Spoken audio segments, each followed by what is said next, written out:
Anyway, let's talk about Jimmy Butler Mm.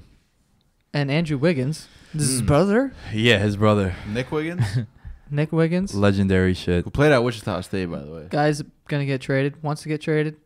Narrowed it down to 3 teams: Clippers, Nets, and the Knicks. Knicks. Yeah. The Knicks are always on everyone's list, and they never go there.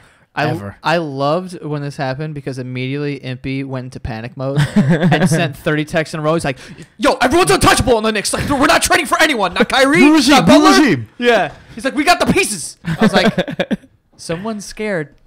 We're always scared when shit like this happens. I mean, what kind of package does Butler get from the Knicks if that's the case? Wait, can we go into Sure. like Jimmy Butler? This is the second time really where he's had a problem where he was. No, he was in Chicago. He had a problem as well, Both right? same coach, no? Same coach. Tibbs. Yeah.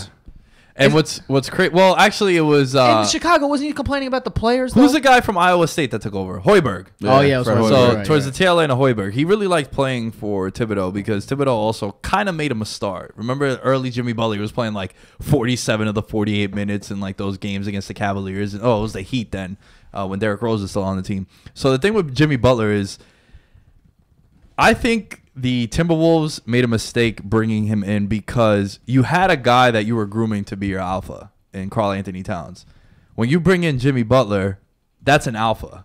And it's one of those things, it's like, yo, who's going to give up the alpha role? And then you also got Wiggins, who he's his own situation because that contract is horrendous. That guy can't. He's a volume shooter that isn't efficient, and he's an overrated defender on the wing, in my opinion. I feel like he got that contract straight up off hype. Like, everyone's always been hyped about him, and he got the contract let's off not hype. forget, look, the kid's what, 22, 23 years old. He's still young. But yeah, it is a max deal that I think they're going to regret. But going back, I think Minnesota, they needed to build their team around Karl Anthony Towns. That was everyone's consensus. It still is. Like, yo, if you could draft anyone, clean slate, number 1 pick that's under like 25 years old, Karl Anthony Towns is everyone number 1 pick. So I think when you bring in Jimmy Butler, there was going to be a rift there too. Keep in mind how they got Jimmy Butler. I saw today he played 65 games, I think it was, for the T-Wolves. Yeah. They traded Lauri Markkanen, who I think would have been a perfect compliment for Towns as like a Yeah. stretch four. He can play down low too if you need him. Chris Dunn, a young point guard who they drafted. Which they gave up on right away. Right, and Zach LaVine. So 3 young big pieces for them to get not even a full season of Jimmy Butler. So that's a setback in itself. A team that was like kind of rebuilding.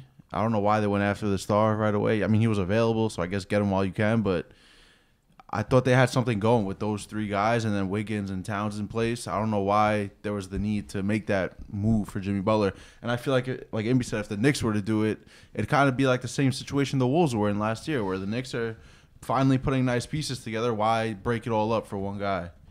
You know, so I wouldn't make that move right now if I was the Knicks. I think also Jimmy Butler is like, he's like a B+ kind of player to me. Now, in the playoffs, he played really well. And you could tell the difference between when he's on the court and when he's not on the court. But he's not the kind of guy who could take a franchise and turn it around.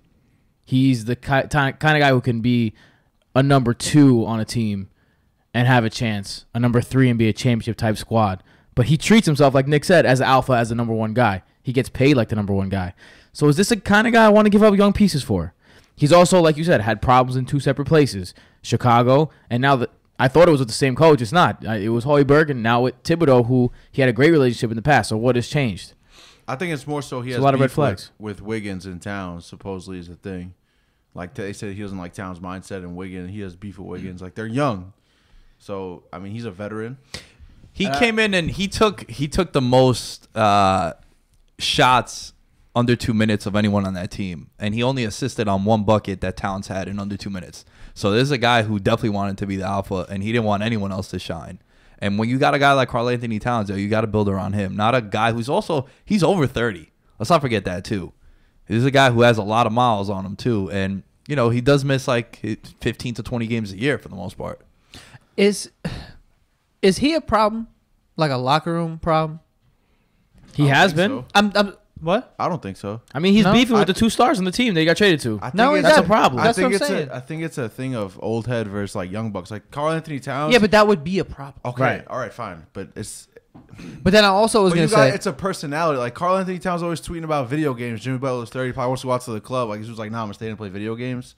Like he's old. Like it's All right, just but not like a good fit. Okay, that's fine. Like, but everyone does different shit. Like fucking Gordon Hayward plays video games too. Like the fuck, but there's nothing going Bro. on in the locker room over there. Yeah, it's also the culture is also completely winning. different. Yeah. There. No, but not only. But what I'm saying is, if it happens twice, because in Chicago there was problems too. He was complaining. Him and D Wade were like, "Oh, no one wants to win" or whatever. Didn't he say that? Yeah. And then now it's a problem here. It's like, all right. So the question I was proposing is Jimmy Butler good enough to throw off your locker room chemistry? No. And not only that, like, I don't want to sound like a dick, but Jimmy Butler is accusing people of not knowing how to win. What the fuck is Jimmy Butler, everyone? I mean, bro, they were phenomenal teams with the Bulls. Like he played alongside of MVP and Derrick Rose. They know how to win. And what have they ever won? And to be fair, Short he, of the One playoff championship. series? but he can't. He was also short came of to championship. Minnesota and he got them in the playoffs. He's that good of a player to be the third piece on an 8th seed? They were the 8th seed. Yeah, he's not that bad. Yeah, he can make a team an 8th seed. But are you going to throw up your entire locker room for that? I don't know. I've never been a Jimmy Butler guy personally. I love Jimmy Butler. I didn't like him as much when he was in college because he went to Marquette, but he's, I think, one of the better two-way players in the game.